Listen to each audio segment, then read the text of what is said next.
本人收看客家名录学院每日一客语新闻，客家委员会主任毕业顾秀妃20号去到台北本市餐酒馆出席归心演唱会卖票记者会，邀请民众3月15号共下来高雄流行音乐中心，听彭家辉、郑家华、彭玉麟、老林先生四组天强太剧师带来无穷用嘅客语音乐表演，希望本行客多人做得接觸客語，中意客家音樂老文化。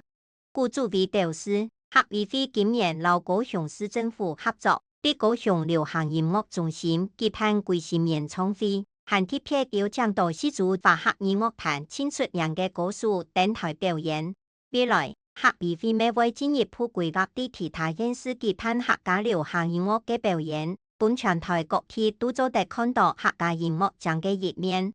歸心演唱會係客委會委託共用得到2屆金曲獎最佳客語歌手獎嘅羅文義來進行計劃。羅文義提到，演唱會會有眾多唔冇配到嘅歌曲融合啲華語客語地圖，包含默曲曲風、舞台、燈光、音響、幕組嘅安排，通行都係用心設計，歡迎大家共下來參加一場演唱會。以上係客家名錄學院嘅報道。接下來要教大家今本日嘅每日一客語就係歌曲，